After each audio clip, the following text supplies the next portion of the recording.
Back again, it's your boys Ian and Neil. Upcoming fight night, UFC Hermansson versus Sean Strickland. Sean Strickland's a fucking goddamn serial killer, dude. I can't wait to see how this plays out. Sometimes that doesn't go in their favor, but sometimes it does. So I'll jump out of the gates with my number 5 pick here. Least confident, but I'm really liking the odds on it. I'm gonna take Mike Trizano over Hakeem Dawodu. I'm also like the decision prop. I couldn't find it on my sports books that I had access to, but I'm assuming it's going to be plus 200 or better, because that's he's coming in at like plus 145 or something, and I think you add the decision prop on top of that, you're probably going to get closer to 200 or a little bit better. Hakeem Dawodu, just like in my head, he really impressed me until I started doing some research. I think both of these guys struggle in their output. I feel like they don't put a lot of volume out in their fights. Hakeem Dawodu is a guy who has kind of been flying under the radar a little bit, but has had some good wins. Lost to Movsar Evloev last time out. Mike Drazan is a guy who I knew from the Ultimate Fighter. I think he won the Ultimate Fighter, actually. He did, yeah. Yeah, he did. Only lost to Grant Dawson, who's a damn good fighter in his own right, and took down had a big upset win over Ludovic Klein, who a lot of people thought was gonna knock his head off. But watching all the fights from both these guys, I think Hakeem Dawodu isn't gonna do the best against a guy who's not gonna engage as much. He kind of does his best in the counter striking, I think. And Mike Trezano's not a guy who like fights in a phone booth. He's definitely like a point fighter, wins mostly all of his fights by decision. And I think Hakeem Dawodu is just not going to put enough out there to get the decision done. So I'm going Trezano. It's yet to be seen on fight night if I'm just going money line or Trezano by decision, but I'm confident that Trezano ekes out a decision against Hakeem Dawodu for my number 5 least confident pick of the night at I'm thinking plus 200. Nice, nice. So I've got my number 5 pick on this fight as well. So I've actually taken Hakeem Dawodu for this fight. So when I was doing my research and I saw the previous fights, like Dawodu looks good, like his striking's really good, he's got good power.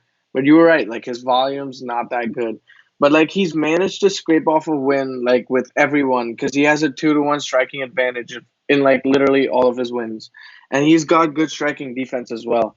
So like the only person who's beaten him has taken him down and beaten him. So I don't see Trezano kind of like taking him down at all.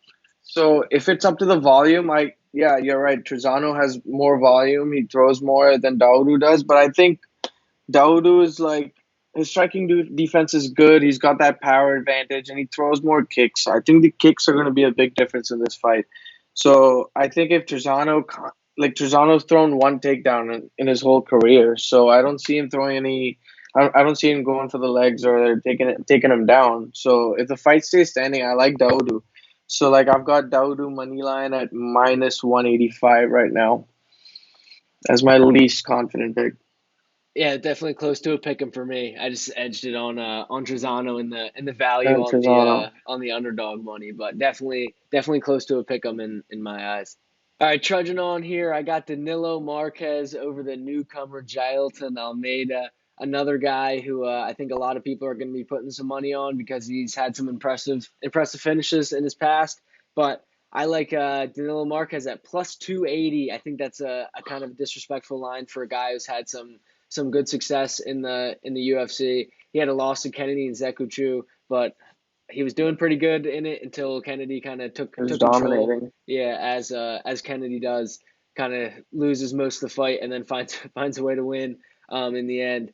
So I think he deserves more respect. A win over Slow Mike Rodriguez and Ibrahimov, who he's got that ring rust off. He's already got that UFC experience. I think he's coming into his own. He's got good grappling also. It's not like his go-to, but or necessarily like he's not like super elite at it, but he's got some good grappling, some good submission finishes. He competes in some competitive jiu-jitsu tournaments and stuff. And Jailton Almeida, who's shown he has some pretty damn good punches on the feet in some of his old fights. Definitely gets more done in the grappling scenarios, and I think Danilo Marquez is going to have a good edge on the feet with some power, and I think he's going to be a little bit better in his grappling defense and being able to avoid kind of getting dominated on the floor by Almeida. And I think Danilo Marquez at plus 280, I think it's a little disrespectful. So I'm taking a shot as my number 4 pick of the night on Danilo Marquez. Yeah, when I saw this line at first, like at minus 400 for Almeida, like that was definitely like off, like For a debut Marquez guy, definitely too. deserves. Yeah, exactly. Marquez definitely deserves some respect here. So, but I wasn't really sure on him. Like he is quite, I don't know. He has a few losses on his record here that I don't like, and Almeida is just coming in with all that force from the contender series. Almeida at minus 400, you just can't look at it. So the only value on this bet is Marquez. So I see what you've done here, and I do think that Marquez has a chance, but I do see Almeida winning this fight. Not gonna lie, but Marquez does have a chance, and at that plus 280, like it doesn't hurt to take it for sure. Yeah, this could be a case of me fading the hype trains. I know he's not really a mainstream hype train, but a lot of people, uh, there's Yeah, the been line murmurs the of a lot of line people on him. started his line started at like minus 300, and now it's like minus 400. So like People have been it putting it money don't I down. was people are putting on money on like this minus 300 that could not hit. So like I'm not touching this fight at all. But like I see where you found value, and I like that. Uh, so going into my number 4 pick, I've got the first fight of the night. I've got Malcolm Gordon versus Dennis Bondar. So Bondar doesn't have a lot of experience in the UFC. Like all the competition he's fought is kind of iffy, and he's also pulled out of his last 3 fights. And also on the other side, Malcolm Gordon has 5 KO losses. He's always been knocked down in each and every one of his fight, and he's like 0-3 foot takedown, so he's not really good to get the fight on the ground. But he's a good grappler. So I see this fight finishing no matter what happens. Like Bondar has good wrestling, good power. He's got 100% finish rate. So if Bondar is to win, I think Bondar wins by a KO TKO. Or if Malcolm Gordon was to win, I think he wins by getting him down and finishing off with a sub. So I've taken my number 4 pick as the fight does not go the distance at minus 175. Yeah, that was one I And looked it's the at. first fight of the night. It's also the first fight of the night, so people are gonna come out hyped to like impress. Start off well. And Dennis Bonder, he looks good. Like I saw a couple of his fight, and he looks good. But I'm just not sure of the competition he's fought. So I'm giving Gordon a chance here, and not taking Bonder, and taking the inside distance prop. Yeah, I was having trouble finding value on this one also because Bondar also has some red flags. But one thing, probably close to a year now, um, I was messaging with this guy back and forth on Reddit about the Suma Darji fight with the Malcolm Gordon. He was like, "Dude, Malcolm Gordon doesn't like to get hit. Watch any of the fights as soon as he gets hit hard." Yeah, he Uh, just gives up. He just gives up. right. But then there's other examples of when that doesn't really happen and he's able to be a really good fighter. So I like that play a lot. All right, that's gonna take me to my number 3 pick here. I've gone back and forth on what play I'm gonna make on the Carlson Harris Savak Rachmanov fight, which I think is gonna be a really goddamn good fight. Two really dangerous guys, but in Banger. different ways. Carlson Harris is kind of one of those rangy, doesn't have the best technique, but is just super dangerous and can be chaotic with his strikes and his submissions.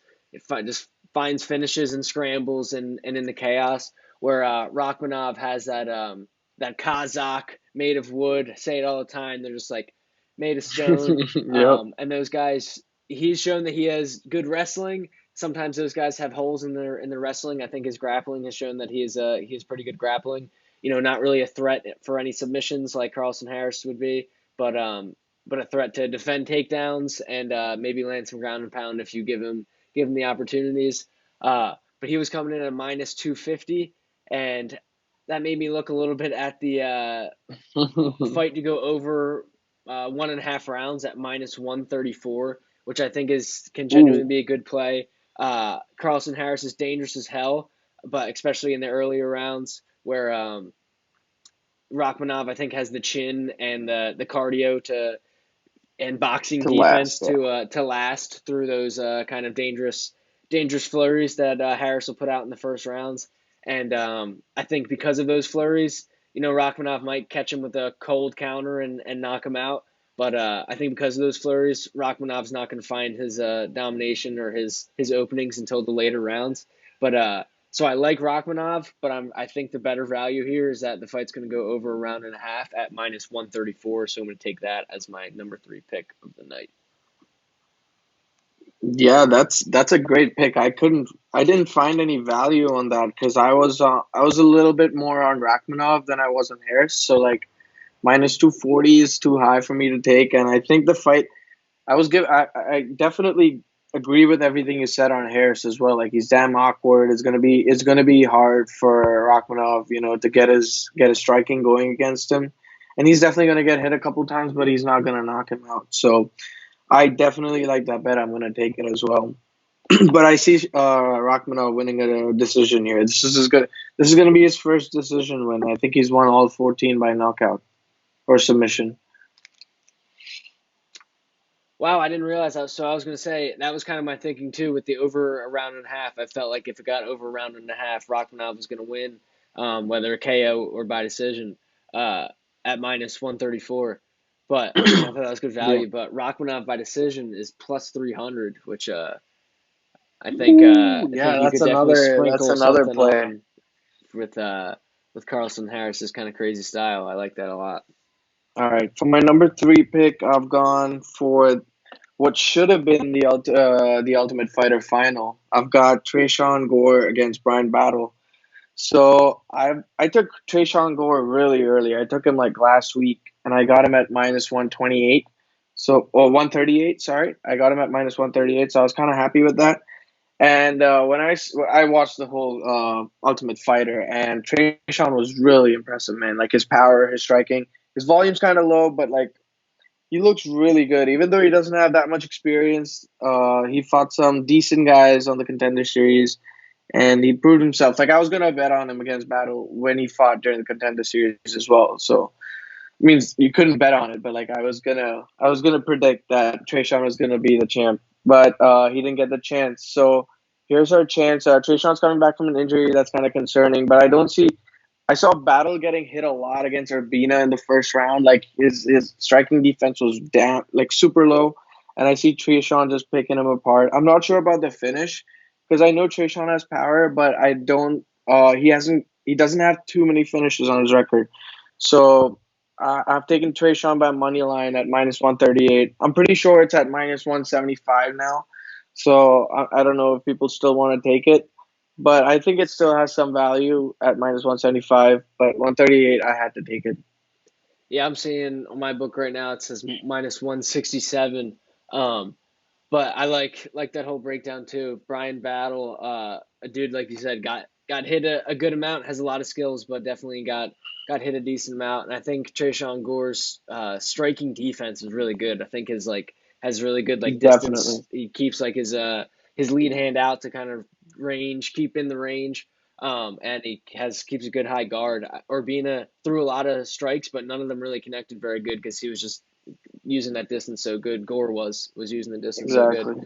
Um, and but what's kept me away from this is Trayshawn Gore's. He's 3-0, doesn't have the most MMA stuff, MMA experience. Exactly. It's gonna be his first fight like in the UFC actually. After he got hurt for the Ultimate Fighter, and then I really liked Ryan Battle for some reason. I feel like he was like a Yeah. cool, calm, and collected dude. I don't know. I vibed with him after watching the Ultimate Fighter. So I think all of those combined, I was like, I'm gonna like to see how this one plays out. I think on the night I might take a little Brian Battle submission and Trayshawn Gore by TKO, just like $5 on each That side makes sense.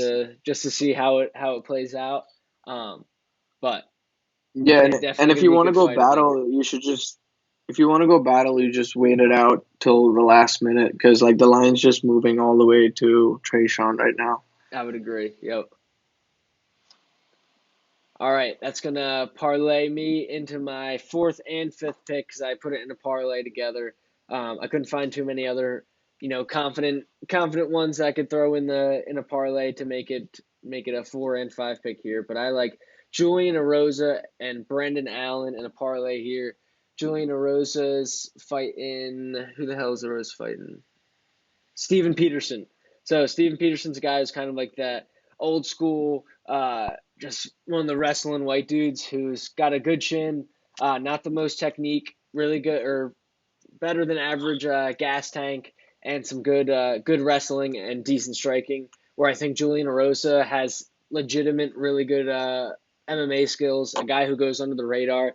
Just beat Charles Jourdain, who's another really explosive, entertaining fighter. Julian Erosa, Juicy J, comes out with a lot of different submissions and strikes and stuff, and I think it's going to be a little bit too much for Steven Peterson. Steven Peterson, though, like I said, that rough wrestling base, those guys have some really good chins. And even though Definitely. Erosa has finished tons of guys, I think there's some decent value on Erosa by decision at plus Decision. 160. But I decided to parlay him with Brendan Allen over Sam Alvey because I don't know when Sam Alvey sold his soul to the devil, but how is he still in the goddamn UFC, dude? He's on a 6 fight losing streak. He hasn't been really entertaining in any of them. He's been dominated. He's not really a big name that like sells a lot of puts butts in seats or anything. And it's like I can't figure out why he still, wasn't one of the guys that got cut after 3 losses. You know what I mean? He's one of those stepping stones, like the fighters just go through him just to get to like the next stage, the next fighter. He's like one of those fighters. They They got just enough use of him to them, fill in. and it feels weird Like how they. Sam Alvey is usually the one stepping in. He's always a last minute fight. He comes in like 2 weeks, 3 weeks notice. He's that kind of guy. This And time it's then the other way around. It's Allen stepping up, so it's a little different. I'd see here. I think Allen just has terrible fight IQ. He just doesn't know what to do with whom. Like the people he's supposed to take down, he doesn't take down. The people he's supposed to strike with, he doesn't strike with. So I don't trust Allen at minus 400 at all. Like that's just low. And this is Sam Alvey's last fight. It has to be. It has to be. If he loses, he's done. So like he's so gonna go all out. I wouldn't put a parlay on Brendan Allen coming in short notice. I don't know. so I had What do you this exact same ebb and flow in the thought of it all, right? Because I was like, Sam Alvey still has power in his hands. He's still even coming off of He connects. He connects. Yeah. and I totally felt it in my gut as well. But then I overrode it with Sam Alvey's on an 0. He's 0-6 in his last fights. All of his last fights, his takedown defense is non-existent. He doesn't have good takedown defense. He hasn't been able to drop or KO anybody or use any of his boxing prowess. He doesn't even have good kickboxing, just his boxing prowess that he had to get himself to the UFC. Brandon Allen, I think, can finish this on the feet. I think he can finish it on the ground. Um, while you're right, I'm not.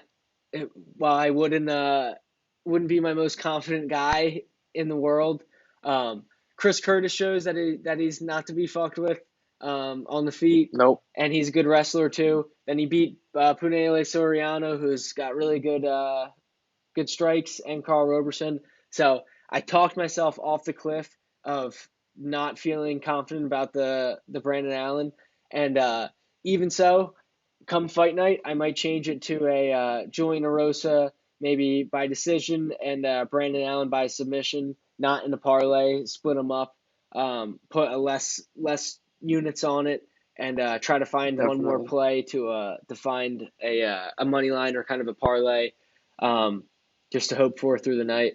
But my 4 and 5 were Julian Erosa and Brandon Allen in a parlay for now. Could change by fight night to split them up and pick the props. But I'm hoping that'll drive the numbers down on both of them, and I can get them at some good plus money.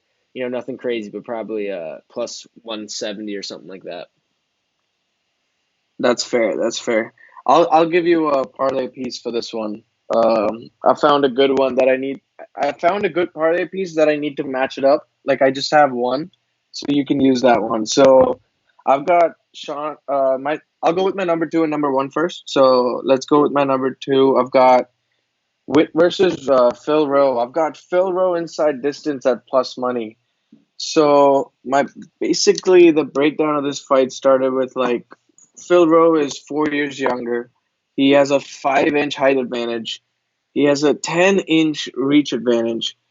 And Rowe is just like way, way ahead of Witt in his striking. And like the only way for Witt to win this fight is to take Rowe down. So like basically that's his only path to victory. So what you also see with Witt is like he has a terrible chin. Just like there's a lot of fighters on this card with like the terrible chins. Like even Erosa, like on the other hand, he's gotten knocked out a bunch. There's a lot of people on this card. So Witt has a terrible chin. He has 5 losses by knockout, and all his 7 losses are by finish. And Rowe on the other hand has 100% finish rate. He's a BJJ brown belt. He has, you know, 50% of his wins are KOs, 50% are submissions. So I like Rowe inside distance at plus 110. And I also like fight doesn't go the distance at minus 187. Maybe Witt takes him down. Rowe doesn't have a lot of experience with wrestlers. You don't have a lot of stats on him being taken down because he hasn't experienced much. So Witt might be able to take him down, but Witt gasses out a lot too. So if Witt wins round one, I also like Phil Rowe as a live bet option because he usually starts off slow. So he might go up too. So I like Phil Rowe at plus 110 inside distance. Yeah, Philip Rowe's been doing a lot of like the submission underground stuff too. A lot of like grappling Yeah, tournaments. So I think he's working on that part of his game big time. I like that. He was one that was on exactly. my radar early and slipped off because I'm a damn um, James Krause bandwagon rider, and I was like, oh, Jason Witt's a Glory MMA guy. So I was like, oh, Glory MMA Yeah. guy, stay away from that. Even though I was on Philip Rowe, but definitely come fight night, I might be back on him. For my final number one pick, I've gone straight to the main event here, and I've picked the over 2.5 rounds for Sean Strickland and Jack Hermansson. Like I see this fight playing off just like everyone does. Like I like Sean Strickland by decision in this fight. He's just gonna keep it standing and piece up Hermansson. Hermansson does good striking as well, so I don't see it being like a massive, massive walkthrough for Strickland. Hermansson's definitely gonna touch him up, but like I think Strickland's just way better on the feet. Like Strickland's volume is way more. The combos he throws are so cool. He's just a little off in the head, so like people don't trust him with their money. Like I understand that as well, but Strickland's made me money in my last 5 fights, so I can't not trust him now. So I'm also gonna sprinkle some on Strickland by decision. I'm getting that at plus 185, so I like that a lot because I see the fight going the distance. If I do that, I'm also gonna hedge it with Hermanson by submission just in case he gets on top and figures something out. But I think Strickland, like he has great takedown defense. He's fought some good guys. His striking is unbelievable. He's got a good chin. Uh, I really like Strickland to win this fight by decision, but I'm just gonna be play it safe and go with the over 2.5 at minus 163. I see good value there, and I see it going all the way. So over 2.5 is a no brainer. And just to hook you up with that parlay piece, Strickland Hermanson over 1.5 is at minus 275. So if you want to add that instead of one of the other pieces that you had, you can definitely work with that. Dude, I can never on my books. I never have the options of like the different round, or like the different round prop stuff, like the over two, three, 4.5.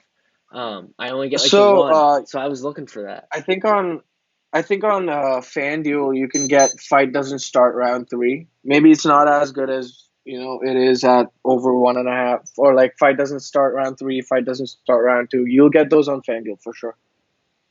Damn, I've always looked for them.